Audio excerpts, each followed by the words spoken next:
लक्ष्मीदत्त जोशी, चंपावत जिले का बिरबुल का छोटे से एक गांव का निवासी हूँ। सर मैं अभी वर्तमान में पिथौरागढ़ में रहता हूँ। सर मामला था 2020 का। मैं गांव में गया था, मेरे माता जी पिताजी बूढ़े हैं, तो मैं पानी की समस्या को लेकर जल निगम में गया था एक जी। वहां सरकारी कर्मचारी जेई जो थे वो ऑफिस में जुआ खेल लेते और शराब पिए हुए थे, उसमें 2-3 अधिकारी। तो सर मुझे मैं शराब नहीं पीता हूँ, तो मुझे शराब की बदबू आ गई। तो मैंने उससे कह दिया, भाई अधिकारी से आप कार्यालय में शराब पी के बैठे हैं सर, ये कोई तरीका नहीं है। मैंने एक का फोटो खींच दिया था में। तो सर मुझे पता नहीं था कि भाई ये इतने बड़े गुंडे अपराधी और हरामी टाइप के अधिकारी होते हैं। तो इनने सब इकट्ठे हो गए, हम 4-5 लोग गए थे गांव के, उसमें से 2 लोग तो चले गए, साइड हो गए, और 3 आदमी हम साथ रहे। तो इनने हमें कमरे में बंद करके सारे जेईओ ने मारा बुरी तरह, हमारा फोन तोड़ दिया और थाने में फोन करके पुलिस बुला दी। पुलिस हमें थाने में उठा के ले गई, हमें थाने में रखा गया, ना खाना पानी कुछ नहीं, ना हमारी बात सुनी। मेरे हाथ में चोट लगी थी, दांत काटा हुआ था एक जेई ने, शराबी ने यहाँ पर। और कई जगह चोट लगी हुई थी, और सबसे पहले ज्यादा मुझे ही मारा था, उन दोनों को तो कम मारा था। तो मैंने वीरेंद्र कुमार था कोतवाल चंपावत जी, तो मैंने उससे कहा भाई मेरे चोट लगी, मेरा मेडिकल कराइए, मेरी एफआईआर कराइए। वो कहने लगा तू फालतू बोल रहा, तू बैठ रहो चुपचाप। मेरा फोन थाने में जाते ही रख लिया सर।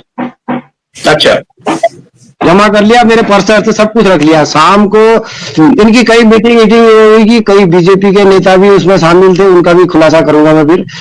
तो मैं फिर कई कोशिश की मेरी एफआईआर दर्ज हो जाए। शाम को इनने फिर राजीनामा करा के हमारे साथ हमको घर को भेज दिया।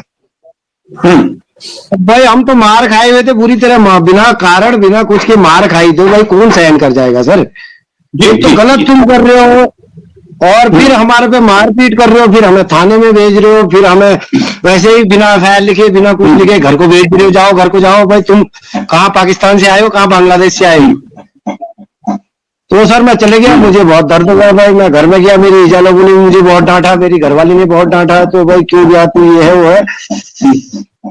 तो सर मैं दूसरे दिन गांव वालों से मैंने रिक्वेस्ट की, तो 10-15 गांव वालों को ले जाके गया जी पुलिस थाने में चंपावत। तो मैंने कहा सर मैंने मेडिकल कराना है, मुझे चोट लगी है भाई, मेरी एफआईआर कराइए। तो पुलिस कहती है हम मेडिकल के लिए नहीं लिखेंगे, बिना आजकल लिखे पुलिस के लिखे मेडिकल बनती नहीं कोई भी। जब भी मेडिकल बनाना हो तो पुलिस लिखेगी तभी मेडिकल बनेगा सर, या फिर आपको शपथ पत्र में लिख के देना पड़ेगा कि प्राइवेट मेडिकल बनाना है तब बनेगा। तो हमें जानकारी नहीं थी सर, उन दिनों हम व्यापारी थे, हम तो अपने सीधे साधे उसमें गए थे। तो इनने सोचा भाई ये तो बहुत ये है, दादा नेता बन रहा है, ये बन रहा है वो बन रहा है। मैं सर अपने स्वाभिमान के लिए मैंने सब कुछ लुटा दिया, मुझे कुछ नहीं चाहिए, मुझे उत्तराखंड बचाना है, मुझे उत्तराखंड की लड़ाई लड़नी है, मैं लड़ूंगा पूरी। तो इनने सर कितने समय आपने लड़ाई लड़ी, आखिर कितना समय आपको लग गया? 5 साल हो गए सर लगभग पूरे। 5 साल पूरे हो चुके? 5 साल पूरे हो गए। 2020 की लड़ाई, 28 दिसंबर 2020 की बात है जब ये घटना हुई थी जल निगम में। तो क्या इस बीच जो आपके सहयोगी थे आपके जी जी जी आपके जो सहयोगी थे, आपके जो दोस्त थे, आपके जो अन्य मित्र थे, क्या उन्होंने आपका साथ दिया या फिर बड़ा मामला कहकर आपसे जो है कन्नी काटना शुरू कर दिया? कन्नी काट दिया, सबने दोषी ठहरा दिया। मैंने कहा कोई बात नहीं भाई, मेरे साथ भगवान है, मैं भगवान पे भरोसा करता हूँ सर, इंसान पे नहीं। इंसान सबसे जो है, कई भी प्राणी है भाई, संसार है, कई प्रकार के लोग होते हैं, अच्छा भी बोलते हैं गंदा भी बोलते हैं, उसको मेरे को लांछन लगा देंगे, वो लगा देंगे, मैं कोई बात नहीं भाई, सहन शक्ति भगवान अपने आप में होनी चाहिए सर। पिछले साल अब कितना बड़ा मामला है ना, बहुत लंबी कहानी है सर मेरी, बहुत लंबी कहानी। आप वहीं से सुनाओ दोबारा। जी जी बताइए। तो लोकेश्वर सिंह के पास भी गया मैंने कहा भाई ऐसा ऐसा। लोकेश्वर सिंह ने गांव वालों को समझा के जल निगम के खिलाफ एनसीआर काट दी। हमारे खिलाफ सरकारी काम में बाधा 354, 323, 504, 506, 427।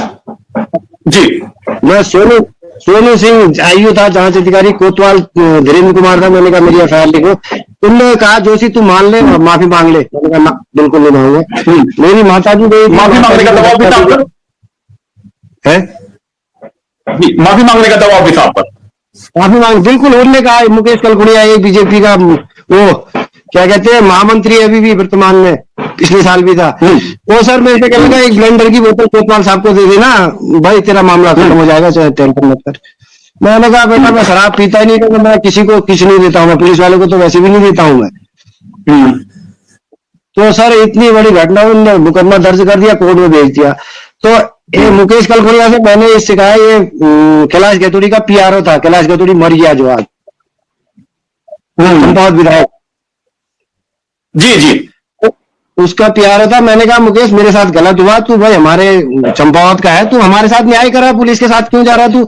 हमारी बात सुन, हमारा काम करा, मेडिकल करा, हमें चोट लगी है।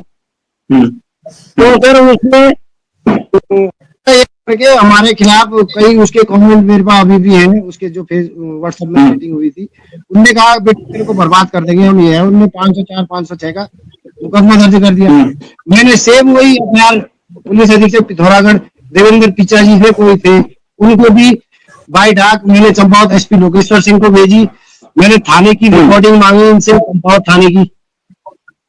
इनने कह दिया भाई हम 8 के तहत नहीं दे सकते। मैंने कहा ठीक है नहीं दे सकते।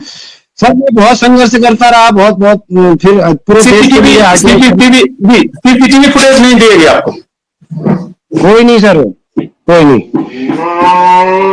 तो सर मामला यहाँ चलता रहा, 2 मुकदमे हो गए चंपावत में, 2 ही मुकदमे में इनने जिला गुंडा एक्ट चालू कर दिया। वो वकीलों के साथ मिले रहते हैं, वकीलों का भी खुलासा करूंगा मैं, ऐसा नहीं, बहुत लंबी लिस्ट है। जिनने मेरे से फालतू पैसे लिए ना सर, बिना हेयरिंग करे हुए, बिना तारीख के पैसे लिए, मेरे को वारंट कटाए, कई बार मेरे को ऐसा करा, प्रताड़ित किया। तो बहुत लंबी घटना है सर, मैं शॉर्ट में आपको बता रहा हूँ।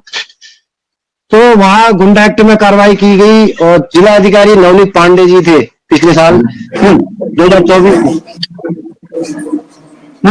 उनका नोटिस आ गया कि उनको गिरफ्तार करो और हाजिर कराओ। मैं जा नहीं रहा था तारीख में, मैंने साक्ष्य पेश कर दिए थे, तो वकील ने पेश नहीं किए जिलाधिकारी के सामने।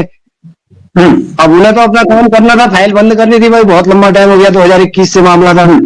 जी जी, तो मैं गया उस दिन बेटी को लेके अपने वहां ऑफिस में बैठा, डीएम साहब से मेरी बढ़िया बातचीत हुई। उन्होंने कहा वकील रख लो, मैंने कहा मैं साहब नहीं रखूंगा कोई वकील, मेरे को बर्बाद कर दिया इनने, मेरा पैसा बहुत लग गया है, ये आपके सामने 3 साल से फाइल पेश नहीं कर सकी, तो मैं इनको क्या रखूं? तो डीएम साहब ने मेरी बात पूरी सुनी, सीरियस रहा, उनने राजनीति दबाव में है करके खारिज कर दिया मामला चंपावत से ही, उसमें मैं जीत गया।